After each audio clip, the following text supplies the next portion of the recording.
Welcome to the Fireplace, a warm and welcoming space where we discuss all things cultural diversity and multiculturalism. In this episode, I'm talking to one of the great leaders of the African community who has fostered and led the community with great zeal and tenacity. Introduce yourself, sir. Thank you, Edward.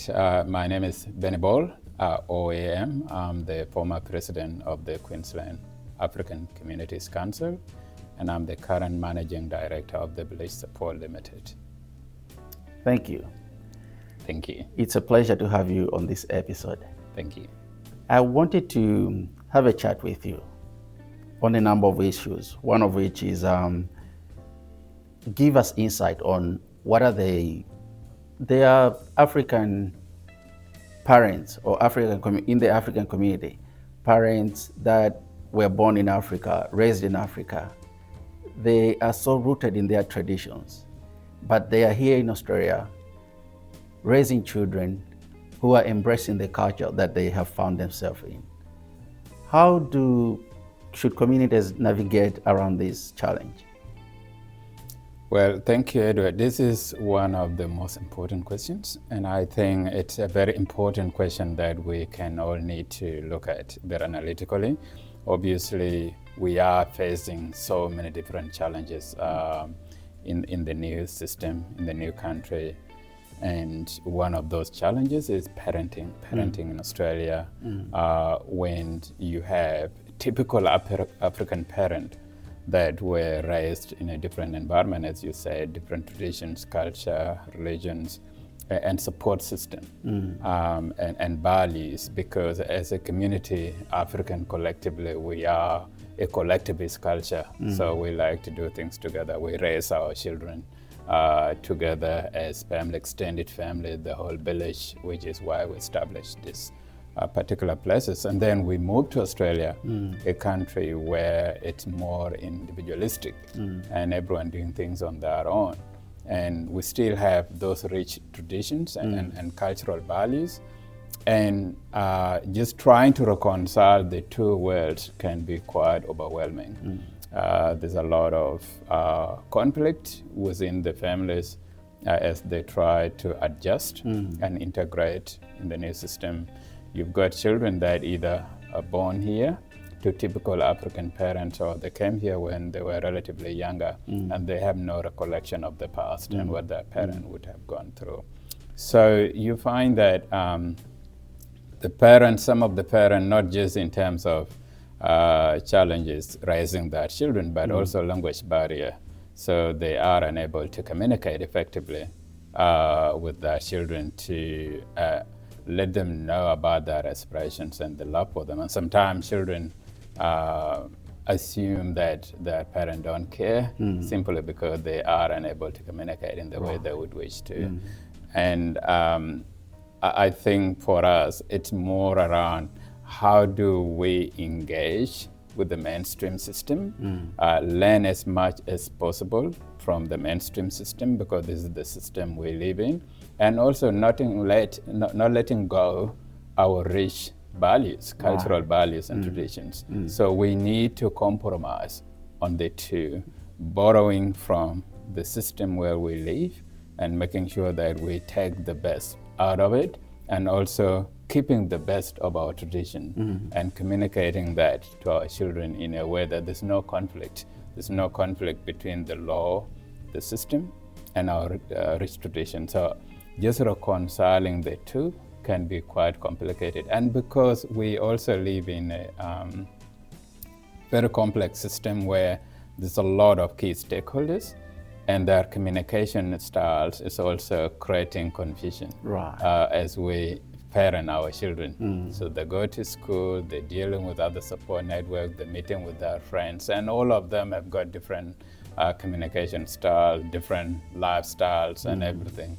And the time our children spend in school, the time they spend outside with their friends, and the time they spend online, on internet, social media, is actually the greater time compared to the time they spend with their parents. So the influence from outside is quite overwhelming. And that creates huge mental health for our parents. because they feel like they're failing. They feel like the system is disempowering them. They feel like the very future that they came to Australia to achieve, it's actually not there. And you find that most people are actually regretting why they come here, because it's more about their children. That's why they came here, to make sure that they have a better future. Wow. Wow, that's so insightful and so encompassing. How, in your opinion, do you feel like there has to be some sort of affirmative policies in place to make sure that these children and these parents don't fall through the cracks? Absolutely. I've been advocating for targeted, specifically strategically targeted policies to support those families, and that requires leadership. It's not easy to bring about reforms and change policy and legislative reforms. You need people that understand the significance of that and the importance and the agency of those reforms. So we've got a growing population, and in terms of our families, in terms of our children, and if nothing is done proactively to bring about those targeted policies that understand our family dynamics and cultural values, and also bring the system closer to the families and bring the system closer to the local communities, then we're going to see eventually some crisis in the future. So what I would be hoping is that we need public policy that is more targeted and embedded in the local communities, where families are empowered and local communities are empowered while they're engaging with the mainstream system. So we need to understand the journeys of some of the families that we have, because we have I would argue, the most culturally and linguistically diverse community in Australia, the African community. So we are the most diverse in terms of linguistic, in terms of religion, ethnicity, and all of that. So in order to support such a complex, socially complex community, pockets of the community, you need also to have very complex perspectives. And then we need members of our own community who are given opportunities in the leadership role, strategic high-level leadership that can contribute to policy development and allocation of resources. So if we are not part of decision-making processes to influence how policies are designed, so we're not going to be able to actually tackle some of the policies. So you need some, I think, leadership at all levels, family level, community level, and also public institutions that take into account the importance of that. But the most important thing is that we need to influence decisions at every level. And we need to make sure that we embrace the new system, and the new system also embrace us, because we live in Australia that is not the same Australia of 50 years ago, 60 years ago. Australia has changed. It's becoming very multicultural, becoming very diverse, and we also want our institutions in Australia to reflect that diversity as we emerge. But if the system is still the same system as like 30, 40 years ago, trying to deal with the new problems, then we're not going to see a positive outcomes. So we want to make sure that as our communities evolve and becoming more multicultural, the problems that we are facing are also very diverse and complex. And we need systems that take into account all of that. And we don't want a system that was designed 40 years ago, 50 years ago to solve these problems. And that's the situation we are facing at the moment. So we're still trying to take those approaches that are more mainstream and more centric, and you just feel like, how are you going to solve my problem if you don't understand me? You know? So the most important thing is you've got to understand me, and for you to understand me, I have to trust you. And for me to trust you and to feel safe with you, you have to invest in relationship building with me, so I can trust you. So you get to know more about me before you solve my problems. For sure. Yeah. Wow, that is really powerful. I think if I am to walk away from here with one thing, that would be it. Thank you so much. Following on from that, I just want to, having been the leader of the African community here in Queensland, and the perspectives and the information or the experiences that you've had, what is the place of an African in the overall cultural mosaic of Australia? We are very lucky to live in Australia despite all of the challenges we're talking about. So Australia is a very beautiful multicultural democracy. True. And you've got some of our people obviously succeeding professionally because of democratic institutions of this country that embrace all of us. And you've got beautiful, decent, good people out there that are willing to help by all means. So that doesn't mean we do not face challenges. So still face challenges. We acknowledge the good, and we also need to acknowledge the barriers that we face as a community. So in terms of the barriers, so obviously as African community, we do have a place. So we have a voice, and because of the democratic institutions of Australia, so we can raise our voices and we can be heard. And I think as an African person in Australia, it's important to balance that. Yeah. Because sometimes it's easy to be carried away by emotions when you come across a lot of racial hatred and racism and discrimination. And if you consume too much of that, then you're going to forget the greatness of this country. True. So we need to approach that with objectivity, where we acknowledge the great part of Australia, which is very important, very beautiful place. And then at the same time, also acknowledge that there's a lot of work to be done.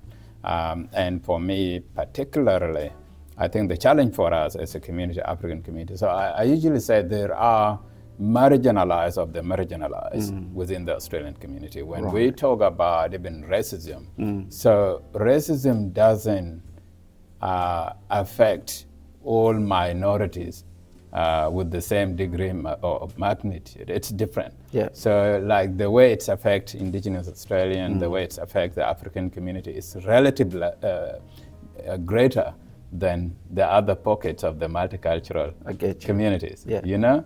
And that needs a lot of, it needs some leaders who have got some empathy and that sense of morality to actually acknowledge that, because when you want to solve problem, you've got to be very honest and realistic that this pocket of the community is relatively affected by this issue than the other ones.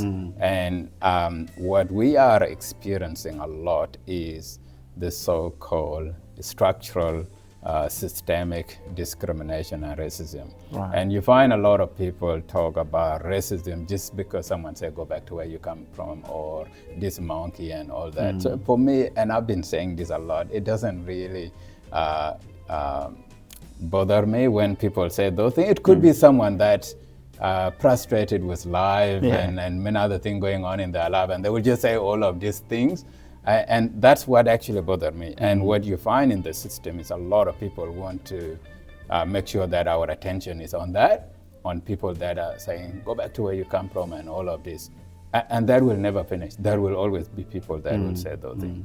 For me as a leader and community advocate, the attention really need to, it need to shift to structural racism and discrimination. Right. Structural racism and discrimination is something that a lot of people don't talk about.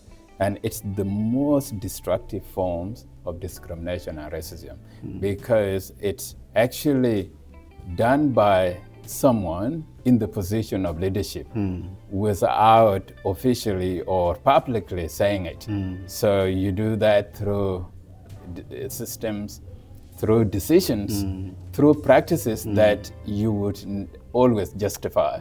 You find someone who is a manager or a CEO or a director in the position of power, and they will be the one mandating training in terms of anti-racism. They will be the one having all these policies in place in terms of equality and all of that. But if you look at the lineup of their power, and senior roles, you don't see the diversity. That's how structural racism look like. Wow. So if an organization that's supposed to work with everyone, but the more you go up and see the executive, so it's not that diverse as the community they're supporting, that is structural racism. There's no question mark. That's how it look like. Yeah. So nobody will say it. You'll find someone a champion of inclusion and everything, but if you don't see that inclusion in the leadership level, that is structural racism.